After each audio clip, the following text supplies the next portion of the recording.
You must be careful about the words you use, or the words you allow to be used in your house. Words are things. You must be careful. Careful about calling people out of their names, using racial pejoratives and sexual pejoratives and all that ignorance. Don't do that. It's time to talk about it. Pull up a chair and take a seat. We're serving up recipes for life. With Hampton University's Dr. Richard Mason and Dr. Tamara Williams. Welcome to the Sunday Brunch.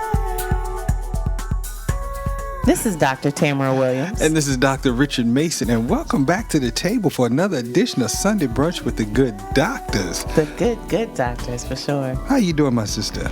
All is well, bro. All is well. No complaints. That's a good thing. Indeed, there's no need to complain anyway. Not at all, unless you're sitting on the couch and then I'm going to bill your insurance. So that's all right. I'm not complaining to you anyhow. I know better. We do better because we know better. Exactly. So there's no need to complain. We do something different. When you want different things, you got to do different things to get those things. So exactly. So no need to complain when you're not doing things. You know what I mean? So the bottom those are the line, people complaining. Exactly. So I would say just keep it moving. You know, because guess what? Every day you wake up is another day to get it right. Amen to that. Exactly. Because the alternative is being on the other side of the dirt. Amen to that. I'm a miss on that right now. I'm good. I'm in no rush for that right now. No, not at all. What I tell you, I like Jesus, but I ain't trying to see him right now. Listen, he's my best friend, but we gonna be distant right now in that regard. You know, I'm good on that. When I see his face, Father God, that's a whole nother day. Exactly. But so since we just left church, yes, exactly. The word is in us. Whatnot. It's time to get that good brunch on. I'm excited about our topic today. I have been waiting to have this conversation for some time now. Listen, you know I have, because I've been getting bits and pieces of it. So just you've been cheating on the side. You've been getting a little bit of meal. You've been getting fed on the side. Just a little bit. But it's been good stuff, just exciting stuff, because when you see growth, when you see change, because sometimes people don't change because they're okay. Whether it's a bad situation or not, it's familiar to them. And so we know we sometimes tend to sit in places that are familiar to us because we are afraid to go into places that we don't know. Does that mean that you're actually really okay then? You're not. Yeah. Exactly. You may be content, but that you may not be okay. Mm-hmm. And people don't realize they're not okay. Mm-hmm. But once again, it's just familiar. This is what I know. Yeah. It's one of those things, you dance with the devil, sometimes. Yeah. Most times. Exactly. Most times people, there's comfort in that. And that's why sometimes people stay in relationships longer than they should. That's why sometimes people maintain friendships longer than they should. That's why sometimes people stay on jobs longer than they should. In positions. Exactly. Longer than they should. You better speak. I'm going to the buffet. They stay at the wrong tables. They're eating from the wrong buffet. They're eating from buffets in general. What you talking about? I'm going to be quiet because a hit dog going to bark. That's all I'm going to say. Listen, and we all know you know how to bark.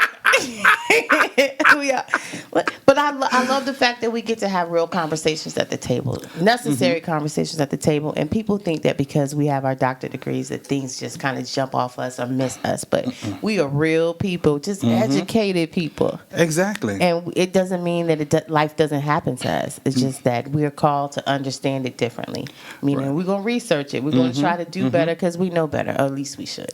Exactly. And one of the things that we're expected to do, we're expected to respond differently. That's the thing. We are expected to respond differently. You have some sense, not just common sense, but educational exactly. sense. And understand I said respond versus react. Hey, you already know we on the same page. Exactly. I refuse to be that squirrel in the road. Rolled over because you got out in the middle of the street and didn't know which way to go. I look at it like the thermometer and the thermostat. I determine the temperature. I'm not picking up whatever you putting out. Exactly. Yeah, that's how I look at it. That's it. Well, listen, I could smell that bacon. I could smell that bacon when I walked in. So I'm going on to the buffet. All right. You already know. Biscuit and honey butter. That's I got all you. I care about. That's I got all you. I care And about. you know you got those lunch ladies looking at me when I go up there because they're looking at my plate. How they look at you. Just bring me my biscuit and my honey butter. Got you covered. Got you covered. Appreciate it. But while you do that, I want to talk about our person, our topic today. Yes, go ahead. Our topic today, especially because we don't often get to have the conversation with our black men about growth and feelings and really get the insight. A lot of times they kind of suffer in silence, or they don't share, or they make moves in silence that people may not understand because we don't have the same languages.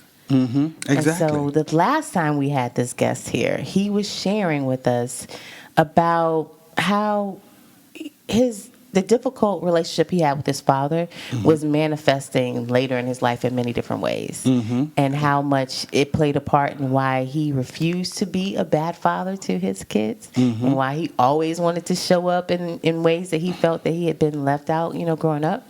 But also, he talked about how it challenged the relationship between the generations. So I'm excited to catch up with this guest to see if things have changed, because it's been over a year now. Yes. And things can change when we decide to change them. Exactly, and that's one of the things he talked about, And so he'll share, I guess, his thoughts on after he left the show. So that and things, thoughts that he had and how he has moved. How we made him feel when he left the show. He was in his feelings a little bit. Right, we shook him up. That's what we do here. We shake you up a little bit. Growing is uncomfortable. That's why they call it growing pains. If you're comfortable, you're not growing. Exactly. Yeah. Exactly. So he stressed a lot. Walking tall now. Walking tall. Sure enough. Welcome to the table, Rashard Wright. Yes. Welcome back to the table, Rashard Wright. Good afternoon. I appreciate the bacon. And it's not turkey bacon. I appreciate that. Hey, that's we do right. not do turkey bacon at this table. Didn't want any turkey God bacon. didn't call. He did not call no turkey to be bacon. He didn't do that. That is the role Absolutely. of the pig, all right? And no egg whites today. We'll do regular eggs. And, with a little cheese on it. I appreciate it. There you go. I'm excited. Honored to be back. And, it's such a pleasure to listen to the intro when you all are talking. I love the vibe. The two of you feed off each other well. And, a lot of growth in a year. It's been a year? It's been over a year. Yeah. Wow. So much happened so quickly. Yeah. Absolutely. You've been busy. I've been busy. A lot has transpired the past year, personally and professionally. All right. But I think we were not just that piece around the work I know I needed to be honest and continue to do around my father and what got me to last year, but I think we were talking about resilience and vulnerability without knowing that we were preparing for a challenging year. But I've been able to weather that. And, How does that feel, to be vulnerable or to admit that you are vulnerable? It's the work that I've been doing more of the past couple years, and I believe I said this last year. It's liberating. I mean, living a lie is a challenging thing, meaning I can be focused, I can be vulnerable. I'm an African-American male. We don't have to get into all of the historical challenges that we've been through and the contemporary challenges that continue. But walking in your purpose, and I did mention that. Something more recent that I must say before we dig in. Because you know it's coming. Oh, I know it's coming. Bring it. I recently had someone share with me that they believe that I thrive in the deep end. Oh, yeah. a lot of us who were in those AP classes, who grew up the way that you and I grew up, we would find ourselves creating challenges. Even when I was in college, I would do 20-page papers the day they were due to push those challenges. The pressure. So we create that. We lie to ourselves too and tell us that we perform the best then under that pressure. But we would do well if we had time to plan too. But it's something about the procrastination that pushes us that. But yeah, you thrive. I mean, I remember you on the field, under pressure. People, a lot of people are athletes. They naturally gravitate towards that. They like that adrenaline rush that comes from being under pressure. So yeah, I could see you swimming in the deep end. Yeah, But you can also drown. You stay there too long. And why take that route? And why take that route? What's wrong with sitting, on the beach and enjoying the sun, and a nice umbrella in your drink and relaxing and reflecting and checking some things off because you have properly prepared. But again, that comment, "I thrive in the deep end," is true. But a lot has transpired the past year, and I want to thank you all for putting me in a space where, again, with the profile, it's okay to be honest about what we go through, whether it be stress, anxiety, depression, any of that. Bouts with depression, right? The historiography and the trauma that we've all been through. And I've been very open with my family, which led me up to this point of making sure my sons met my father. It's just some powerful work, and we talked about that as we ended the last show. So y'all you tried made to check that happen? me. I mean, is that a rhetorical question? Because you told me I needed to make that happen a year ago.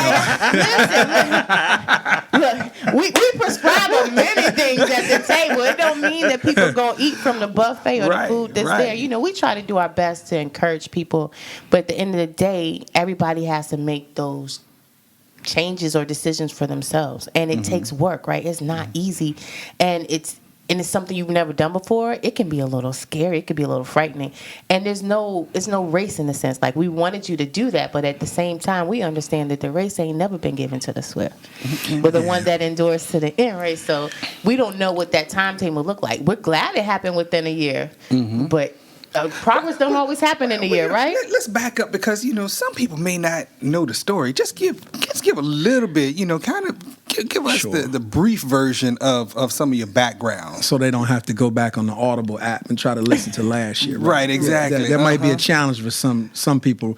So the context is, I talked about, growing up with my mother and my aunt, just two strong, amazing women that, regardless of what they didn't have, they ensured that my sister and my cousins, we all grew up together, had what we needed. And as I matriculated through life, whether, as Dr. Williams mentioned, playing sports and taking those courses at Kickintan, we're not going to get into, the dynamics of Kickintan back then, but being able to persevere and being okay, being smart. Sometimes you're not black enough, sometimes you're not white enough, but whether in that, short enough, all that. Right. But the missing piece and the void was, I missed my father. I wanted my father. I wanted to have the exposure of being around my father. I wanted to know what it felt like to have him consistently in my life. I wanted to see my mother have to worry less. So that was the emotional want, as a young man. And then some of that at some point shifted to a level of bitterness that he was not there. So it went from the dream to anger as you accomplish things. And it does create the overprotective father in my time, the one that wants to do it all. The one that make sure your kids match before the Facebook photo.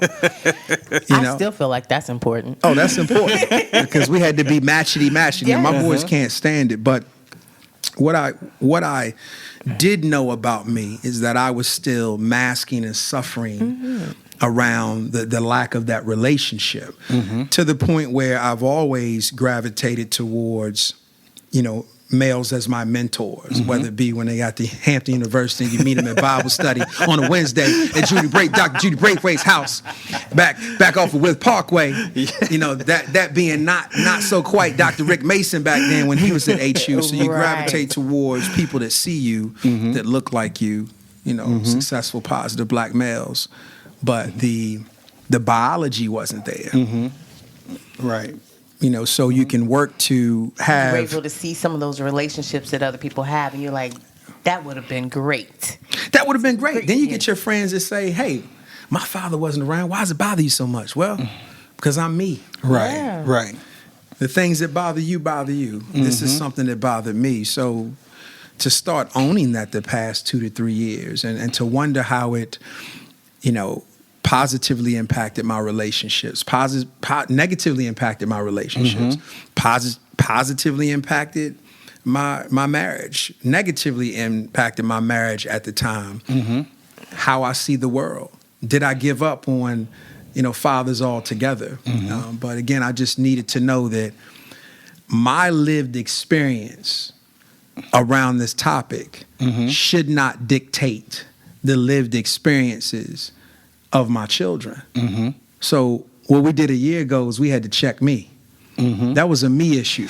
This had nothing to do with my sons. Well, my father didn't beat my sons. That's because you ain't took them up there yet, player. That's right. That's right. Right. And one of the things I remember talking about, when we look at the things that happen to us in our childhoods, and our relationships we have with our parents, and the things that we take into our adulthood, the things that we take into our parenthood, things that we take into our marriages, it's a result of some of our past traumas and issues that we may have had, and we tend to put those things onto our children. Where you may have a situation where kids say, "I don't like broccoli. You've never eaten broccoli." Well, my mama says she don't like broccoli, so I don't like broccoli. Same thing with politics, religion, food, all Great of that. example. Yeah, exactly. Yeah. Great example. Yeah. That's selfish. But also, I want to make room for where you were at that time. It was the hurt. That was kind of like what you understood, and all you remember was he hurt you, and you were not going to let him do that or disappoint your boys. And so we were talking about that may not be that reality at that time. But let's talk about, you decided that you was going to give it a shot. Well, I have to shout out my Aunt Vicky, my father's youngest sister, who has served as the glue, the matriarch of the Wright siblings, 8 of them, Wow. who always made sure that I stayed close to my Baltimore family. She talks about the Virginia Wrights, my sister and I, and, always stayed connected to the family. And she never gave up on that process. And even in my darkest, ugliest times, even when she had to come at me, because at times I felt like, I was looking for my father for the wrong reasons, and I had some words for him, and that happened over the years. But, she shared with me that, we would be having a family reunion, and this was shared as, early as January, February, in preparation for the weekend of, June 17th to June 19th. And I said, it's time. Not knowing if my father would be there, but knowing that I would take my sons, and if given the opportunity, this would happen. And I would not let It could be a possibility. It could be. I didn't let my insecurities spoil this. I didn't make it about me. And my oldest did not get the opportunity. Ryan, he was out in California and didn't make it out. And he'll get that opportunity. But my 2 youngest, Owen and Evan, who are, right here in Virginia, we had the conversation. And they started asking, we know everybody else. Where's your father? And at the time, I didn't even like talking about it. I'm like, don't worry about that. Like, again, Switch subject real quick. yeah, switch it because I'm bothered by it, right? Yeah, But, it hurt. right. You cutting deep. Yeah. So let me tell you what my family did, and maybe this is the approach. They didn't tell him because maybe had they told him, he wouldn't come because of some challenges he's had. He would start overthinking how he looked, maybe where he was in life, if we would judge him, if they would judge him. So he didn't know. Or how you would receive him, or what How your they would feelings receive and thoughts. And it was amazing. Oh. It was absolutely amazing. It's another step that I took is I posted it on Facebook. And I was very honest about, this is my thing. This is the thing. This is what drove me. This is what caused me pain emotionally over the years. But that I needed to work through this. And it has strengthened me in so many other ways. And he and I talk now. Really? We talk. Really? Like more than like just, hey, how you doing? Is it like a, hey, how you doing, son? Or does he? We're going to get there. Right now, we're working on him visiting so that we can spend time. And the parallels are just, genetics are powerful. Do you look like your father? I do. Wow. Wow. I do. So like when you look at him now, does that make you want to give him even more grace, because that's like giving yourself grace? Well, he's a brilliant amazing man. Oh snap! That is not the conversation that we had. That's not necessary. What I'm saying is, life happens to people. Wow. Life happens to people, and we are all potentially a couple of occurrences away from having a different life, and we are all blessed for that. And I think that there were some things that happened to him that he didn't necessarily make it through. Or he's still working to make it through. And I don't think he needs to be judged for that. And I was doing a lot of judging. Well, the thing about it is, we all do that. And it's interesting that you say life happens. Because when we're looking at dealing with people in trauma, we often sometimes say, why do people act a certain way? Or why did you do this? Or why are you doing that? Or why are you acting this way? Why would you respond that way? Instead of asking what happened to you. Who hurt you? Because you have to really sit down and understand what happened to a person to really understand that person. So that's interesting. You say life happens. That's some major growth. That's you right there. Okay, you saw that, and I saw in the picture how your boys are smiling because that they finally have another piece of their puzzle, and I can imagine them seeing you go through that and knowing low key, even if you had never really expressed, I'm sure they could see your body tension or your body language change when you would talk about your father before compared to now, and how you interact. Like you seem like a little boy who's excited to learn more now compared to like before. It was like, Yeah. Definitely a little boy that's excited, but also an adult that's excited, but an adult that has to do some self-reflection. You're looking at him through different, you can go back and heal that little boy. cognitive eyes now. Yeah. You know what I'm saying? You think about it, and that's not to minimize the hurt that existed. Yeah.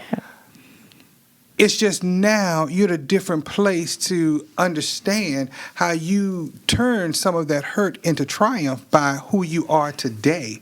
Because when you ask the question, sometimes people say, I am who I am because of what I've been through. Whether it's good or bad, every facet of our lives shapes us into the person or the people that we are. So would you have been a different person had your dad been there? You know what I mean?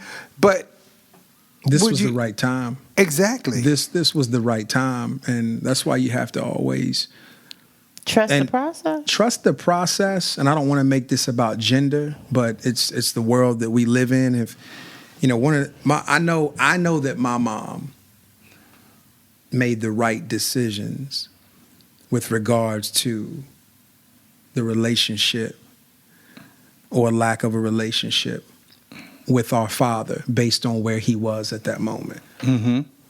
We could have been exposed to many other things that could have negatively impacted us when he was in the throes of that journey. So being down here helped us out a lot in a very diverse area. It saved you in a different way. It saved us in a different way. But what I will also say, and it'll shift us a little bit in the conversation, is I find it interesting how I don't like people that play victim, but I play victim. We tend to not like the things in other people that we don't like about ourselves. Like that's basic psych right there. Quick to empower, quick to say work through it. Quick to say stop looking out of windows, start looking in the mirror. But I was looking out of windows at him the whole time, judging. Your hurt could not allow you to see that that's where it was coming from, because you were surviving. Now you're thriving. No doubt. You were surviving then. It was a different type of mode. And when you're in survival mode, you were just trying to do the best you can with what you have. Get me to the next day. You understand? Just like getting to Friday to Friday. You were trying to do the best you could with what you had. We parent the way we've been parented unless we choose to do different. So you were trying to do what you had. You was working with what you had, the cards you would play with. But then when you saw your options, it's nice to have choices. Absolutely. And to grow. And you're more emotionally more mature now to be able to handle like if it was going to be disappointment or whatever it was going to be, you're in a different emotional state as a grown man. Yeah. And that's okay. That. Yeah. I'm cool with the emo. Emo's okay because emo's real, and I think emo's life-saving. It is. And I know you all deal with that all the time. We're seeing too many men, again, make it about gender just for a half second if we can, men are dying from the inside out. They don't know how to process from their the emotions. inside out. Yeah. And That's why you see more men with hypertension, high blood pressure, a number of different things, diabetes, And when the they're whole piece. suicidal, that's why they use the more fatal means. You know, it's not just an attention thing. You know, And sometimes people don't know. I'm still puzzled by Ellen's dancer. What's the brother's name again? Why is it not coming? Switch. Yeah, I mean, Twitch. No signs. Right. There were signs. Success on the outside. Were Yeah. they? There were signs. You know, hindsight, everybody's able to notice things that he was, depressed or he was sad or he wasn't moving a certain way, but he hid it very well, That's the piece, and I feel like a lot of men do that, and the health and the way that we can thrive and continue to get better is to be honest. And I always look at you. We joke a lot, Dr. Mason, with the big brother, little brother relationship, but I've always been able to. He has other ways that he say. I've always been able to be real because he can see me, and I'm not too many details, but there was an incident recently when he said, let me grab my little brother because I know how you roll. You're going to stand right here with me. He put you in timeout. Accountability. And we need all that. need accountability partners. And I love it. And I love it. And when you have a genuine relationship, you are okay with it because you have someone that truly has your best interests at heart. Not looking to take anything from you, looking to protect you and have you thrive. And we love it.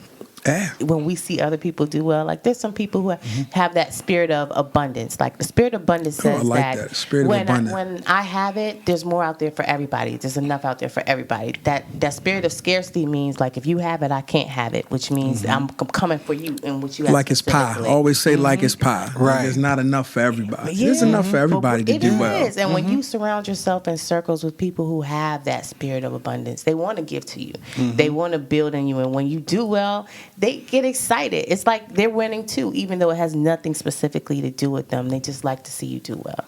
Iron sharpens iron. It truly does. And that process has been going on. And you all here during that brunch last year really set the stage for me to continue to do the work that I wanted to do. And that's why coming back is important. Coming back just to give the update. Made that happen. I'll continue to cultivate that relationship with my father and with my sons, and just continue to move on to the next challenge. Right now, I got to tackle this doctorate. We talked about that. Yeah. Been ABD for a long time, moving along well. Going to get ready for proposal here this fall. Yeah. Chapters That's 1 through 3. Next step. What chapter? Chapters 1 through 3. Okay. Finalizing them, and you said something earlier about something that's different for me. That I'm really enjoying is kind of operating in silence. We talked about that last. Yeah, we like more moves and less announcements. Yeah, folks aren't hearing much from me, There you and that's on purpose. I'm doing the me work, and setting goals and achieving goals, and getting ready for the next step. You can let your work speak for you. Well, the thing is, sometimes we get caught up, and social media is a big part of this. Talking with some of the students on campus, just living out loud, okay? And there are things that you don't necessarily have to do in terms of living out loud. You see more progression when you have an opportunity to be a little introspective and you are getting the job done. When you tend to live out loud, you invite more people And in. their opinions. Exactly. And one of the things we have to realize is I said something about it before. There are people who are attached to you because of what you can do for them. That was really good. I saw that. You know what I'm saying? Because of what you can do for them versus people who are truly assigned to you. Whereas they're more concerned about what you're doing and how you're progressing and, how to pour into you to see you succeed, and not necessarily whether or not your life goes off to California, your life goes off to Australia somewhere, and everybody's looking at, well, we need him here. Well, never mind, I'm not talking to you anymore. Well, we lose people along this way. Along this journey. Everybody's not meant to go with you. We do. Yeah. Yeah. So that's the piece that when you don't live out loud, you have an opportunity to really find those people who are truly assigned to you. Because when you start pulling back and holding off on some things or whatever. And having boundaries. Yes. And saying no, that full sentence that's not a comma but a whole period. Oh, yeah. Yeah. Because people are going to change. Yeah. You know, and I shouldn't say change. You're going to see who they are. When you say no and you give them boundaries. One of my great mentors years ago told me that your mentors love you too much to leave you where you are, but your friends just love you just the way you are. They love you just the way you are, but your mentors love you too much to leave you where you are. And so you need people and mentorship in your life. It doesn't matter if they're older, younger, or even in the same field as you, but you need great mentors in your life. You do. Yeah. You do. And those that are going to tell you the real. But, They're not just yes people. They're not just yes people, but there's a humility even with mentors, that humility and humanness that I just find so amazing. When you sit with folks and they truly do feel like your folks.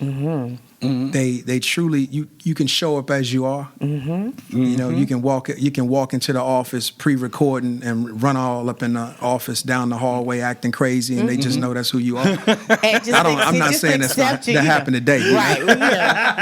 Not at this recording, but you know, it's good to know that you don't have to adjust your beat around certain people, and they just naturally get your natural rhythm. It's a good feeling to go in that room and like, this is my rhythm. These are my people. Oh wow! Yeah, I like that. You don't have to adjust but when your you beat. have to adjust your beat to try to figure out where you fit in, it creates anxiety. It's a little bit more discomfort. These are not my people. We are not in sync. We are not in rhythm. We're not even on the same sheet of music. We're in a whole different genre of music, and that's what it feels like sometimes when you're outside. So it's important for people to find their people. Even if you're people like us, we appear to be extroverted, but we're very much introverted. I believe in that, and that's also something that I've. This is why you all are so good. You move. You're not moving on to another part of the conversation, but you are through dropping these gems. That is something that I realized. You know, there was a time, or there was a period of time, and it could have been work or personal, where I did live out loud. Maybe more social media. But I'll tell you, I am a lot more introverted than what people think. I enjoy being at the crib. I demand it. Right. I demand being at the crib. And I don't like guests. You don't like guests? At my crib. Putting something on the grill, cooking. That grills my space. And I do like to provide for others, in a smaller group now. Not as the group's not as big. The crew is not as big. Right. And clearly, you get a circle check. Well, you grow out. Yeah. I mean, we grow out our clothes sometimes, don't we? I mean, yeah. I say you're the smartest one in your group. You're in the wrong group. Oh, absolutely. And even when it comes to your crew, you have to be cautious. Everybody's not your people. I'm friendly to a lot of people, but I don't have a lot of friends. See, that's yeah. And circles are important. Yeah. And it's not that you have to talk to everybody every day that's in your circle, but it's always those folks that will pick up the phone and, hey, how's it going? You doing okay? Even shooting you a text, yeah. Exactly. You breathing? You good? Just little stuff like that makes a difference. Checking on your strong friends. Every time I see that resonates. Please. That resonates, and that's deep. Because they're not always strong. No, they're exhausted. It's not even impossible. I mean, a lot. Most people don't realize. Like, how can you do all of that? Because I don't have a choice. Why do you do all of that? Because it has to get done. Exactly. It's not more than me.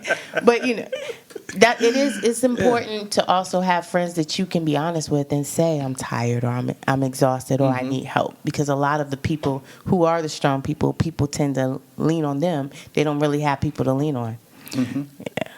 And people don't like you when you're not strong, because they're accustomed to you being and operating in that mindset. But the right people and those that know you, that truly know you, know your energy. will pick the phone up and go, "Hey, how you doing?" Oh, without a doubt. You know what I'm Without a saying? doubt. And out of the blue, you know what I'm saying? Which is, like I said, which is a good thing. But it's just one of those things that they can feel that vibe and they know, you know what? You moving differently. Let me check in this on you. person.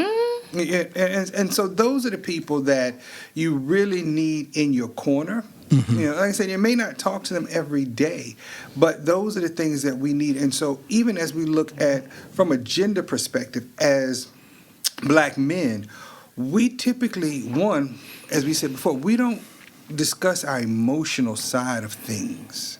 You know, you living in that deep end and surviving and thriving in that deep end of the pool, because guess what?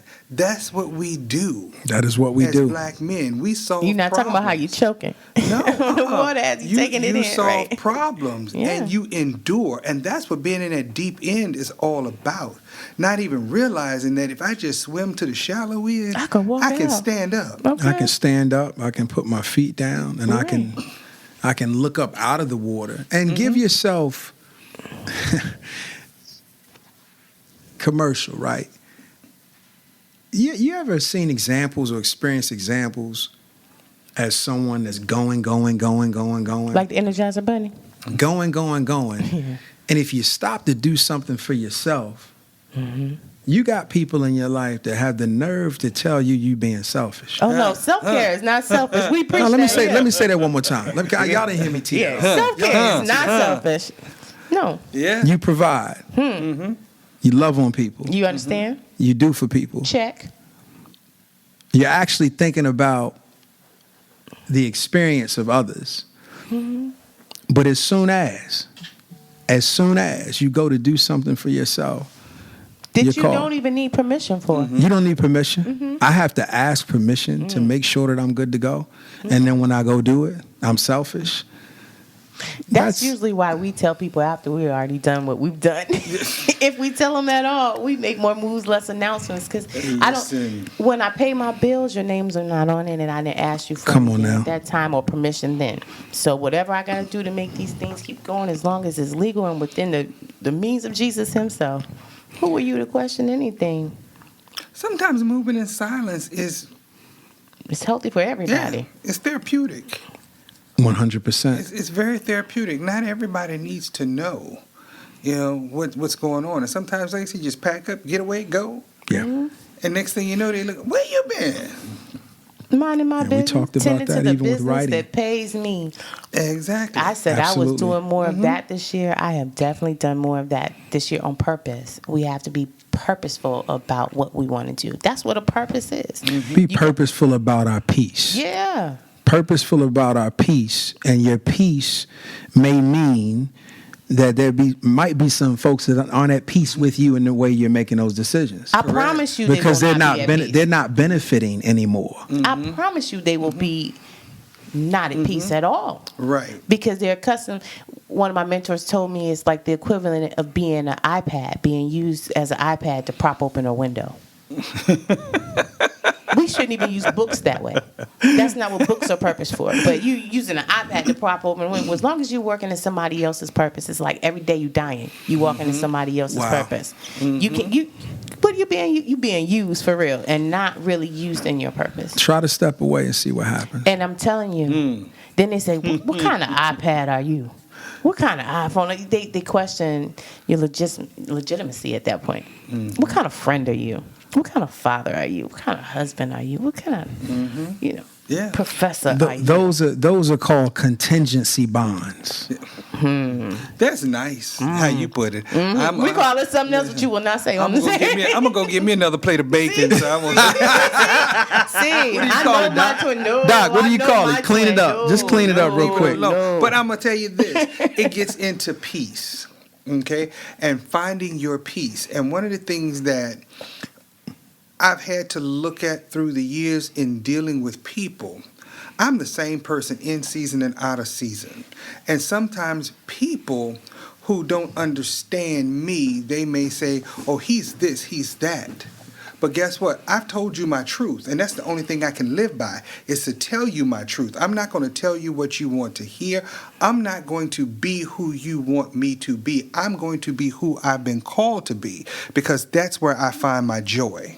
And I tell folks, for me, my joy and my peace are more important than anything else, because I'm of no use or no good to anybody else if I'm out of sync with my peace and I'm out of sync with my joy and your purpose. Exactly. That's just because where if you're walking around doing whatever, you are not doing anything, not the right things. Yeah. And you have to be that way, because people want their issues to become your issues. No doubt. And the therapist in me won't allow that when, I work hard for my clients and with my clients, but I won't work harder than them. Okay? And they know this. Mm-hmm. That's a conversation we have up front when they come into therapy. I will work just as hard as you are working, but I'm not going to work harder than you. When it comes to my students and they're working through that dissertation process, I'm not going to work harder than you. So long as you're working, I'm going to work. I'm not going to hunt you down and track you down. I've given you a due date. This is your personal responsibility. Yeah. I work with the willing. Yeah. Willing to win with Dr. Williams. I promise you, I'm only working with the willing. Because you can't make people do anything. You're going to either do it or you're not. I'm not going to beg you to do it. You're going to do it or you're not. I'm not going to give it to you. You're going to earn it. And when you get it, you will appreciate it so much more. I don't give my students anything because if somebody gives you something, it doesn't mean anything. But if you earn it and you feel accomplished by that, like, look what I did to get this, it's different. And then it teaches you that you can go out there and do it again. So as therapists, as counselors, we don't tell people what to do. We teach them how to fish so they can continue to feed themselves. It's the same thing. I'm going to show you the process. I'll scaffold. I'll watch you work that process, help you tweak that process, but you're going to still have to do that process. There's no shortcuts to success. You still going to have to walk that process. And a lot of people want to take the elevator, but the elevator is broke. You're going to have to take the steps. Take the stairs. You're going to have to take the steps. Take There's the no stairs. easy way to it. Get to the tree. Hey. But it's good to see you working through all of this stuff. He took some stairs. Yeah, it's good to see that. And I thank you for coming back to share, because a lot of times people tend to look at a person's status, their job, and what they're doing, and automatically think that you've had this straight line to where you are, and yet they don't see all of the different twists and turns. A lot of twists and turns, Doc. A lot of twists and turns, and there's still more work to do, because I would like to see myself come out of the 10 to 12 feet, right? And just continue to come out of the 7 to 8 and go ahead and 3 to 4 and find one of them little resorts and set my hind parts down and some trunks. A private cabana, what you talking about? And just relax, because part of it along the way was this continuous idea that it had to be a struggle. We build too many stories of perseverance for people. So there's always this perseverance story. There's always a news article. Keeping your head. There's always a 30 for 30 that has to be told to say, hey, look at what they did. No, it's okay to relax. Right. It's okay to relax, and you don't always have to be in it. What do they say? You're either about to go through it, you're going through it, or you're on the way out. Yeah. Right. Yeah. How about we just not go through it? Right. Not go through something. It's okay to not be going through some mess. Yeah, that's right. And I had to teach myself that too. But that's based on the choices. And when you are able to make healthy decisions by releasing some of those past traumas, those past issues and things of that nature. And people who bring those things. Exactly. You know what I'm saying? If you recognize that I'm always in some mess every time I get with Dr. Williams, she got me eating more bacon than I should. You know what I mean? You got to make those changes. Guilty as charged. Right. But I'm going to keep eating the bacon. No, I already know. You was eating it before I met you. Exactly. But that's the thing. You have to look at the choices that you're making. You follow what I'm saying? And when you start to make better choices, then you're going to see a different set of results. So that means, guess what? I'm not always going to find myself into some stuff. When you look back over the things, when you can sit down and say, how did I get in this deep end again? It's because you jumped in. You made a decision, whether it was walking down by the deep end and you got close enough for somebody to push you, you still made the choice to walk towards that end of the pool. And you don't have to always live that way. And I guess that's where I was going. there's some folks, and I'm not going to say that hasn't been aspects of my life. I just always found You a better way. throw out that V word. Say it again. That V word, that victim word. No. Hey. No. What I said is I wasn't okay with the idea that I don't like when people are behaving that way, but I wonder if, particularly around that piece with my father, if I felt that way. What I'm saying with this piece, this more recent point that I'm trying to make is, you don't have to stay in the deep end. You don't have to be there. Right. And I need to be okay with that. I need to be okay, flip-flop it and let's chill. And even Put some more lotion so, on first, just but you know what I'm because saying? everybody else is in the pool don't even mean you need to be out there. You don't even have to be out there. And see, the thing is, knowing your place as a child, we often own stuff that we do not have to own. You were not responsible for your father coming and going as a child. Okay? You have to own your feelings that it hurt that he wasn't there. Okay? That's a part of your place.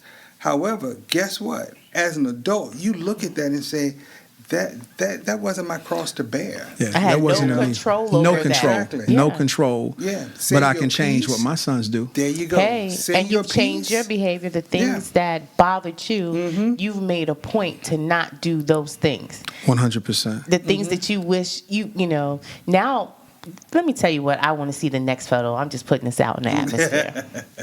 You did all the matchy with your sons. It'd be so cool to see the matchy of 3 generations. Oh, I like that. You know, just We're going to be fresh. you know, the part of like just the welcoming aspect of that. Okay. You know, that's Okay. that's a massive step.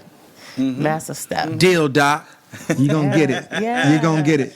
And But I just appreciate what you that, all. This how is that powerful. would look for them, because that's something they didn't necessarily like. But part of it is, I bet you wish you had those matching pictures with your dad growing up.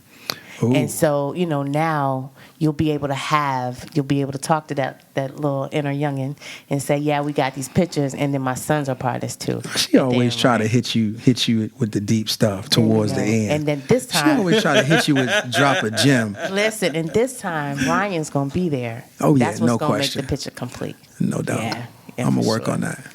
I'm going to work on it. So let me ask you this: now that you've had this experience, you've beginning this process of reconciling with Dad. What would you say to little Rashard as an adult? What would big Rashard say to little Rashard? Wow.